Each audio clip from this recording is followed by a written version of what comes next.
Friends, I don't know about you, but my heart is so moved with pain when I look at these scenes of the attack on September 11th, 2001. And I look at the scenes of October 7th, 2023 here in Israel, involving murderous, diabolical terrorists. And when I hold this gun, this shepherd's staff, to stop evil from succeeding, I think we must continue to maintain the unity that followed these attacks. I remember people came together to fight against terror. We must not forget what happens when the good remains silent, when the righteous people will not stand in the gap. Let's look back at September 11, 2001 together. 19 Al-Qaeda terrorists hijacked 4 commercial airliners and flew them towards American targets. 2 struck the World Trade Center, a 3rd struck the Pentagon. Passengers on the 4th revolted and caused the plane to crash in the rural hills of Pennsylvania. That's just amazing to remember some of this stuff. 2,996 people were killed in the attack, murdered in the attack, only because they hate the West, only because they hate Israel and America. They hate Christians, they hate Jews. Estimates of the numbers injured were in the tens of thousands. So many firemen died, so many police, so many people died. The attack was the deadliest attack in the history of America, causing about $10 billion of damages, and that was in 2001. Imagine what that is today. Attacks were the catalyst for significant changes in the U.S. Policy in the Middle East, for example, invading of Iraq and Afghanistan, and all kinds of matters relating to, Islam, terrorism, and national security. So 8:46 a.m., American Airlines Flight 11 crashes into the North Tower. It's kamikazed into the North Tower at World Trade Center. And in New York City, 9:03, United Airline flight, these are jumbo jets, right? Flight 175 crashes into the South Tower. United Airlines flight 175 crashes into the South Tower. And that shows that it's a deliberate attack. It shows this isn't an accident, pilot error. It shows that these planes were hijacked. American Airlines flight 77 crashes into the Pentagon in Virginia. The Pentagon, okay, causing massive damage. 9:59 a.m., South Tower collapses. The South Tower of the World Trade Center collapses after burning for 56 minutes, bringing us to 10:03 a.m. United Airlines 93 crashes in Pennsylvania, in Shanksville, Pennsylvania, after the passengers, as I said, overpowered the hijackers. And we must always stand together and fight. We cannot allow terror to frighten us, to instill a spirit of fear. No way. First responders, historic efforts. Well, there was police, there was firefighters. Everybody rushed to rescue victims. I mean, they took people on boats to get them away from the smoke. People can die from smoke. They died from inhaling smoke and from burns. Closed the American airspace. The Federal Aviation Agency closes flights all over the U.S. First time in history this ever occurred. Evacuation of New York City, an unprecedented evacuation. People were so scared. On foot, by ferries, and other means, they evacuated the entire New York. And then you have collapse of World Trade Center number 7. Building number 7 also collapsed in the late afternoon. They say probably due to fires, sparked by debris. All the debris that was kind of far away. It wasn't those 2 towers, it was building number 7. The attack on the U.S. Capitol and the White House was thwarted because Flight 93 target was believed to be the U.S. Capitol or the White House, but passengers thwarted that attack. So what would have happened if that plane didn't crash in Pennsylvania? That's the question. Immediate response by George Bush. He addresses the people. And I want you, please tell me in the comments, please write in the comments where you were, if you were alive in 2001 and September 11th. Where were you? What was it like for you? Were you at home? Were you watching it on TV? What happened? Obviously, you know that there was so much solidarity, and I wish for the solidarity without a terror attack in the United States, in Israel. I want to see more solidarity, more standing with the troops, standing for freedom. And you have Operation Enduring Freedom launched in response to the attacks. U.S. launches military action against Al-Qaeda and the Taliban in Afghanistan in October. I wonder if it was October 7th. That'd be interesting. If Operation Enduring Freedom started on October 8th, which is when we started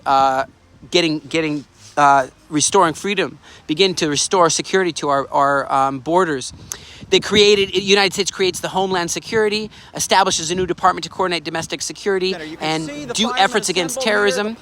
And so now let's quickly look at October 7th, 2023. All right? It's not that long after September. It's October 7th, all right? And you have this attack. You have about 6,000 massacring, driven by this evil ideology, this end-time apocalyptic worldview. And they came in and did mass casualties on the kibbutzes, communities all near the Gaza border. Mass casualties, taking 251 hostages, injuring, about 3,300 people, killing 1,300 people or so, including women, elderly, Holocaust survivors, vicious, bloodthirsty militants, massacred people. I mean, I'm talking cutting off genitals, cutting off breasts, just murdering people, burning them alive, etc. And there's all kinds of eyewitnesses and video in Kfar Aza, Be'eri, Nachal Oz, Mavar Erez, and so on.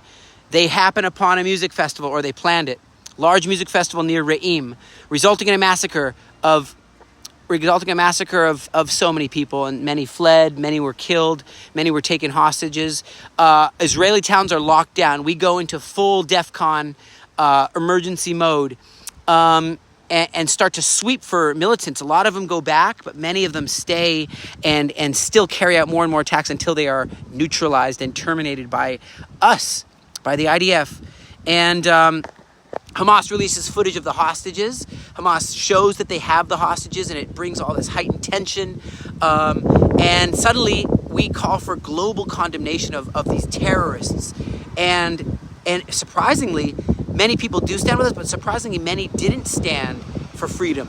Many didn't. Some actually stood with Hamas and paraded in every single Western country's capital. They paraded, and we say, no, we're not going to put up with this. We start to bombard Hamas infrastructure, including tunnels, weapons storage, rocket launchers, laboratories of explosives, leadership sites, logistical areas, and fighting continues everywhere, including in hospitals and mosques, which they launch from.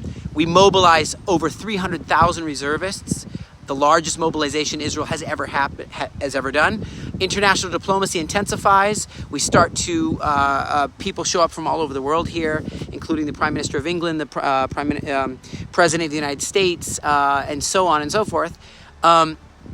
Various ceasefire attempts suddenly are called for. I don't know why. Why would they do that? But that's what they did. Yes, we call for global anti-terrorism action. We're still calling for that. I'm calling for that right now. Renewed calls for international cooperation against terrorism. Shut down their money, shut down their banks. Don't give them an inch. People came together in 2014 to 2019 against ISIS, a global coalition of 80 countries led by the United States in order to defeat ISIS in Iraq and Syria. And you know what? Cities like Raqqa, now we're fighting in cities like Rafah, but there were cities like Raqqa and Mosul where the heaviest fighting. But, many came together, 80 countries. NATO invokes Article 5 for the first time, leading to a unified response around the globe of NATO-allied countries for a war on terror, including Afghanistan, the Al-Qaeda, the Taliban regime. You have the Abraham Accords in 2020 headed by Trump, Netanyahu, our prime minister, and several Arab nations like the United Arab Emirates, like Bahrain, Sudan, Morocco, normalized relations with Israel, just like Egypt did, just like Jordan did. They normalized relations, and Saudi, we believe that's happening, it's on its way, and demonstrated that terror will not win. I'm telling you guys, there's a need still today for unity, resilience. As you shed a tear, yes, and comment in the comments below, where were you? September 11th, 2001, and where were you also on October 7th, 2023? We must bring a coalition of 80 countries, of all countries, together to fight against terror and teach terrorists that terror will not pay. We will have a world free of violence and filled with peace. I've directed the full resources of our intelligence and law enforcement communities to find those responsible and to bring them to justice. We will make no distinction between the terrorists who committed these acts and those who harbored them. Psalms 91, verse 5, you will not fear the terror of night, nor the arrow that flies by day, nor the pestilence that stalks in the darkness, nor the plague that destroys at midday. 1,000 may fall at your side, 10,000 at your right hand, but it will not come nigh you. Isaiah chapter 54. No weapon formed against you will prosper. Every tongue that rises up against you in judgment you will condemn. This is the heritage of the servants of the Lord, and their righteousness is from me, says the Lord.